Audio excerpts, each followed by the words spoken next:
Clear prop. Star 738, Yankee number 2, following twin traffic, 3 mile final, clear Sutton. 1 Charlie Bravo, exit in runway 25, going 4 mile final. This is Behind the Prop with United Flight Systems owner and licensed pilot Bobby Doss and his co-host, Major Airline Captain and designated pilot examiner Wally Mulhern. Now let's go Behind the Prop.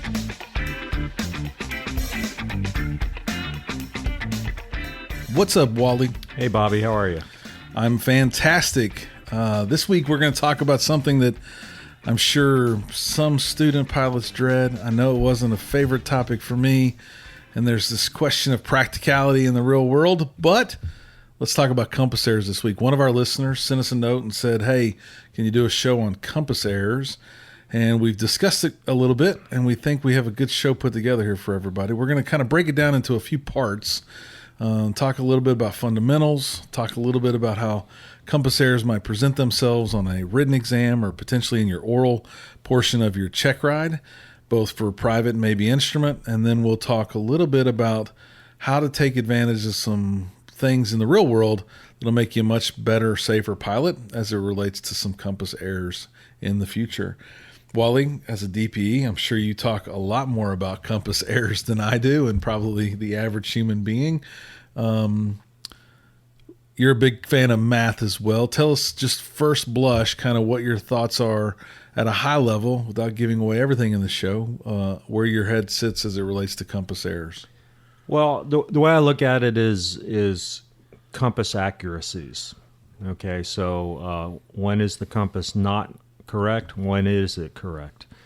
And you could say, well, it's correct when it's not correct, if that makes sense. So one question I will ask on most of my instrument check rides is, when is the compass accurate? And the answer I get most of the time when I ask that on the ground portion is in straight and level flight. And that's not quite all of the answer. The correct answer is straight and level unaccelerated flight. So if we take that and we say, okay, the compass is accurate in straight and level unaccelerated flight, well, that means that it's inaccurate if we're turning, if we're climbing, if we're descending, if we're accelerating or decelerating. So I think if we know that, and also know that navigation is not an exact science.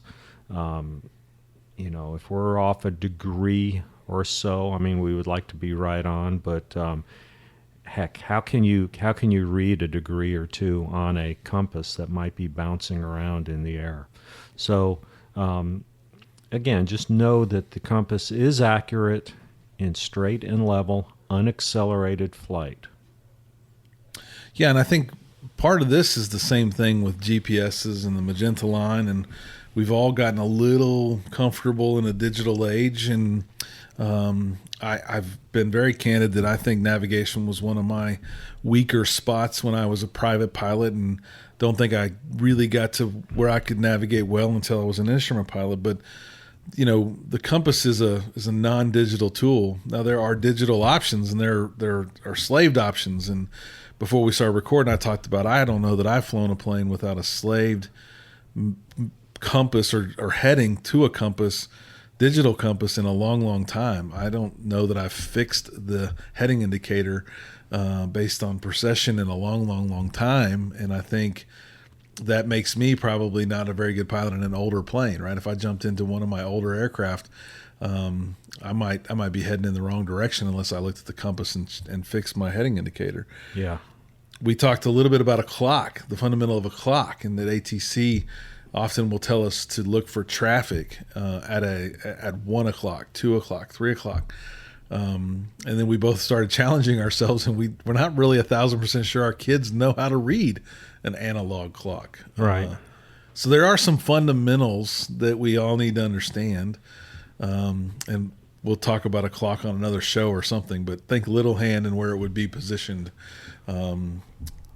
But the compass, it is a confusing tool, simply for 2 or 3 different reasons. One, if you have a normal floating compass, for me, it was always backwards, right? The way the magnets work, the way it turns is sort of opposite of what you're visually seeing, right? You're turning left to a heading from north, see 360 or 000, you're turning left to 330. Well, on the compass, 330 is on the right. You can kind of see it just out of the window there. And that's the way it's going to turn based on where the magnet is in that compass, right? Right. And I think that confuses people. The basics of the compass are pretty rudimentary and simple. We've all probably used one. So let's talk through the compass errors, and then let's try to save some people some trouble and talk through some real basics on how they can use other tools to make really good safe turns. So with that, let's talk about through the person that sent something in. I really think they were hoping for us to help them kind of come up with some tricks to pass a test, maybe get through an oral exam, be able to talk intelligently about the compass. And for those of you that like acronyms, VD MONA is the phraseology that I probably learned, that I've heard other CFIs use to help people memorize what all compass errors there are. VD MONA stands for variation, deviation, magnetic dip, oscillation, northern turning tendencies or northern turning errors, and then acceleration and deceleration. So let's just take them quickly at a high level, one at a time, talk through things that happen both in a testing environment and then the real world environment, and then we'll go to the next part. So variation, a little bit about variation. Wally, you just said when you sat down today, you flew all over the country. You flew from here to San Francisco to Boston and back to here, I believe, right? You went through a lot of variation. Yes. In the real world, how many times did variation come into play in your navigation to and from all those locations? Real world, zero. Yeah. And a lot of people just don't know what variation is. And so let's use the example of a basketball. Okay, we can all visualize a basketball sitting in our lap. Let's pretend that that's the Earth. Okay, and so let's say you pick a point at the very top of the basketball, and we're going to call that the North Pole. Well, the Earth actually has two North Poles. We have the magnetic North Pole, and we have the true North Pole. So the true North Pole is the very top point of that basketball. Well, over years, and I don't know what causes this, but the magnet that's inside the Earth has gotten a little bit lopsided. So where our compasses point to, the North Pole, and where the actual top of the Earth are off a little bit, and that actually changes. So the angle between those two poles is what variation is, and it depends on where you are, how much that variation is. Now down here in Houston, Texas, the difference between those two poles is very minimal. At most, it's around 2.5, 3 degrees. And if you get a little bit east of here, maybe the panhandle of Florida, I believe the variation is zero. So the poles line up at that point. But if you get up very close to the poles, that angle could be very far away. I mean, it can be significant. Up in Alaska, you might have variation, of 20 some odd degrees, and it's a big deal. It makes a difference. But anyway, that's what variation is, the difference between magnetic north and true north. And true can be simply thought of as like latitude and longitude lines, those right. almost perfect lines on the map. That, right. The top of the ball, the very top of the ball. And so if you say Houston, we're 2 or 3 degrees off, I'm a student pilot. I'm working on my flight plan. I'm going to meet Wally. I'm nervous as can be. I've got this great flight plan I found online or from my flight school that I go to, and I've come up with all these numbers. And the pretty early on in the list of things I'm solving for is variation, right? So if I know I got to fly a heading of 330 to get to my destination for my check ride, and I subtract 3 from that, then now I know it's 327 and I'm in a good point with my variation. Is that what we're teaching here? Right. Yes, absolutely. And depending on where I am, that may change, and it could change as I continue to transverse the United States if I'm flying. But as you said, in the real world, your big jet not really in play for your trip. Right. Next one is deviation, and this is one that I think we learn and we quickly forget, and I think very rarely do we look again at this. But there is a compass card in all of our small aircraft that we use, and deviation is created by an avionics person who really comes out and they quote unquote swing an airplane, and as they swing an airplane, they're checking to see when it's truly pointing at what should be a magnetic heading of 360. What is it really doing? And that's because of the electronics in that aircraft, or the metal in that aircraft that has created some sort of a magnetic draw on that compass.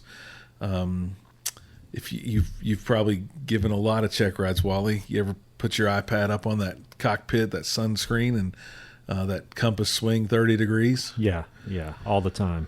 Well, there's a lot of electricity and magnets and things in that iPad that are making that happen, right? And throw 2 iPads up there and it might start just spinning in a circle. Who knows? But any change in metal, avionics of the sort, the airplane operator and owner should have that plane swung again, put a new GPS in there. You really should change that compass card. But once that compass card has been set and the avionics don't change, metal doesn't change in that aircraft, that compass card never expires. It should stay the same for a long time. Now, we talked a little bit about variation and now deviation with the electronics. I did hear that some runways actually change their numbers over time based on variation. They do. Have you ever seen a runway change its number? Oh, yeah, all the time. When I first started flying out of Houston Intercontinental Airport, the big runways were 1-4 left and right. Now it's 1-5 left and right. So wow, that's interesting. Yeah, and it seems very strange. It seems like Las Vegas just recently changed their numbers. It used to be 2-5 left and right. Now I think it's 2-6 left and right in Las Vegas. Interesting. So constantly changing the variation piece. Deviation changes if we put something new in the aircraft. And I would do the deviation as well as part of my planning. Maybe it would take the 3 and turn it back into a positive. We talked before we started recording. I don't think we've seen a compass card with more than 1 or 2 degrees off on that reading. But it might be the inverse of whatever variation is and straighten things back up for you. Right. Yeah, it could be. Now, there's a number of other ones, and we're going to talk through these kind of as the Pilot Handbook of Aeronautical Knowledge talks about them. But there's something that happens when we're not in straight level, non-accelerated flight that makes the compass move in a direction that would create an error. And in all reality, all of these things are temporary. Would you agree with that? Yeah. So the magnetic dip, as an example, is something that happens when we when it dips towards the magnetic pole. And it's probably only going to be momentary when we are turning or we're accelerating or decelerating.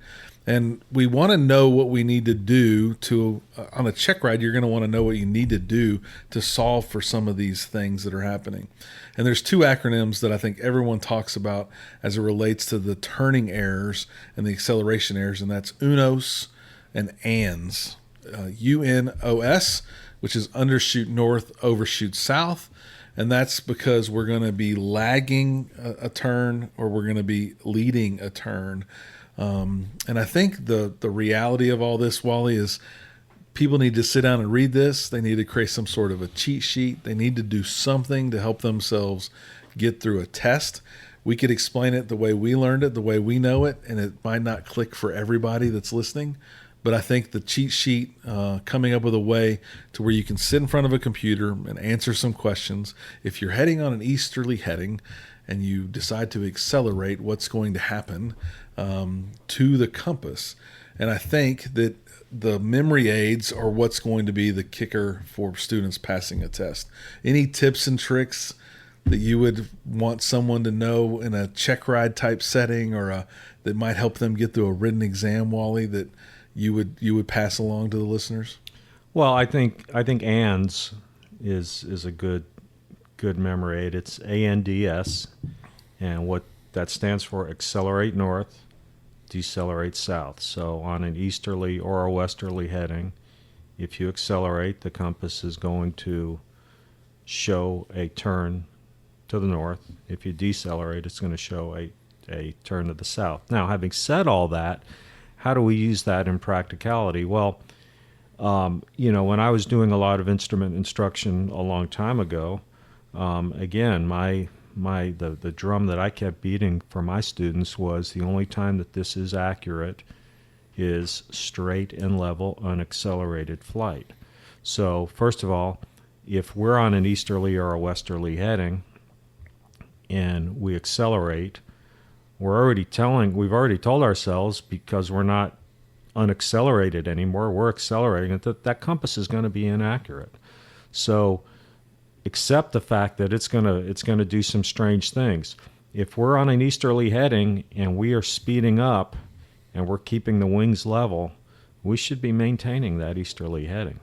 So wait till you are not accelerating anymore and take a look at your compass. So it's a little bit like eating.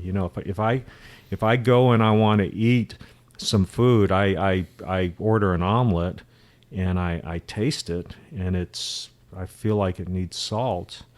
What do? I throw some salt on it and I taste it again. If it needs some more salt, I put a little bit more on it.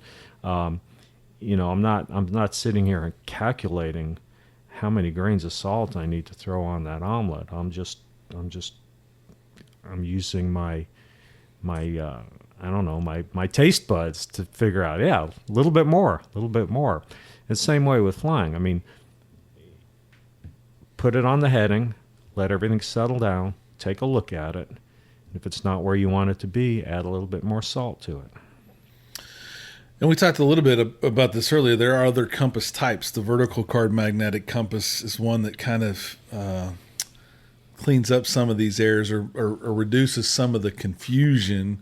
Turning in the right direction looks more like a heading indicator instead of this floating compass that turns in what appears to be a backwards direction, etc.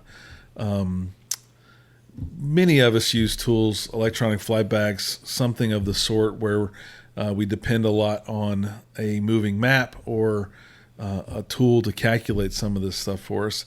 It came up in my commercial check ride when I did all of it electronically, did my long commercial cross country with passengers and fuel stops and all that stuff. And the examiner, not Wally at the time, challenged me and asked me, how did this magnetic heading get calculated? And I think it is a slippery slope that I knew and understood that it was the winds that I had said helped me build this at that time, meaning I was forecasting to leave the next morning. I ran this the day before. Is that the forecasted winds? Is that the winds at the time? ForeFlight does it based on those forecasted winds, but that doesn't mean those winds are going to be the same thing. And there's no deviation in that because it doesn't know what my compass card in my aircraft says. So while fairly accurate, still not 100%. And then other things could cause a lot of problems, like winds aloft. If you are in the air and the winds aren't exactly doing what you forecasted them to be doing, and you got to constantly be adding a little bit of salt, maybe, to make sure you're heading in the right direction. Right. So how do we fly in the real world? I think that's the key. So compass errors, memory aids, take the test. It's all real. But today we have a lot of other tools in our bag that we should use. But in reality, this is like a lot of other things in aviation. It's a math problem, and we can normally figure out a good, safe way to turn without just using the compass and then verifying we're doing the right thing with the compass once we are straight, level, non-accelerated flight. So if you knew you had to turn, we'll go basic for a second. Well, if you knew you had to turn 30 degrees to the right, would you think about the compass first, or would you think about something else first? I would think about a time. I would think, well, first of all, I know that a standard rate turn is 3 degrees per second.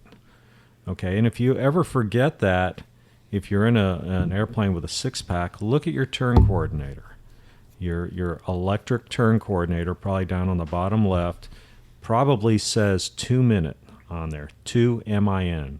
What does that mean? Well, it's a 2-minute turn coordinator, and what that means is that it takes 2 minutes to go a full 360-degree turn.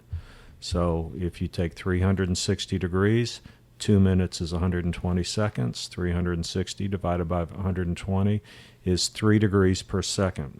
So I know if I want to turn 30 degrees, it's going to be a 10-second turn. So I'm going to put the airplane in a standard rate turn. I'm going to look at my second hand on my clock, and for whatever reason, if that's not working or I don't have it, in my mind, I'm just going to say 1001, 1002, 1003. I'm going to count to 10. I'm going to roll wings level, and then I'm going to take a look at the compass. Now, one disadvantage that we have today is just the way our society has gone. When you say to me compass, when you say the word, what's a compass? I go back to being a young boy, and I remember, having compasses. And I can remember sitting in my room having this compass, and it was a little round thing, and it had a needle, and it pointed to north, and it had north, south, east, and west. And a lot of us today have compasses in our cars, but it's just a digital thing. And for all of you who have iPhones, you've got a compass app on your iPhone. I'd encourage you to take that out and play with that. And so when I think of a compass, I think of 360 degrees. I know that north is 360, south is 180, east is 90, west it's 270. And for you CFIs, one thing I would encourage you to do with your students to get them to try to relate to headings and courses is take your hometown, and for us, I'll use Houston. And I will say this to people. I'll say, okay, from Houston, Texas, about what is the course out to Los Angeles? And I would expect them to say about 270. Okay, about what is the course to New York? Okay, 040. About what is the course to Seattle? 330. And a lot of people just really struggle with that, just because they've never had to do it. They've never had to use that tool. So it might be something that you can you can quiz, and you can kind of challenge your students with, to get them to kind of start thinking in terms of a 360-degree compass. And I always use time turns. If I wanted to make a 180-degree turn, 180, 18 divided by 3 is 6. It's going to take 60 seconds. 90 is 30 seconds. 30 is 10 seconds. 10 is 3 seconds. But that's not perfect math. It's not perfect math. Navigation is not an exact science either. So, make that turn for the prescribed amount of time, roll your wings level, let things settle down, and see how it is. Okay, you just got the omelet, you've taken a bite, it's not spicy enough, so you put some salt on it, you've taken another bite, you might need a little more. And it is all about those corrections, and I think winds play the biggest part in those, in the constant need to correct, in the grand big scheme of things, of course. But it's probably never going to be perfect. I think someone told me a story that if I was from Houston to New Orleans, if I was 7 degrees off, I'd be out in the ocean when I got there. Well, that's assuming that I never thought to check things again, right? I don't think we're going to fly a Cessna for 3 hours and not check and fix things. Right. So it's very unlikely that's going to happen in the grand scheme of things. So keep thinking big picture, keep making corrections. I love the time turned aspect of it. I think I sweated the compass errors a lot when I was a private student and an instrument student, and I knew time turns were a real thing, but I think I had to look impressive to a CFI and to a DPE. But you say it best. If that's not how I'm going to do it when I'm there with my wife and kids flying somewhere, do I really need to try and impress my wife with, hey, watch this, it's going to undershoot north just for a second, and then I get to and show off my compass skills? That's never going to happen, right? So Right. I'm going to turn towards Austin. I'm going to make sure I'm on the right heading, and I'm going to stick to that heading.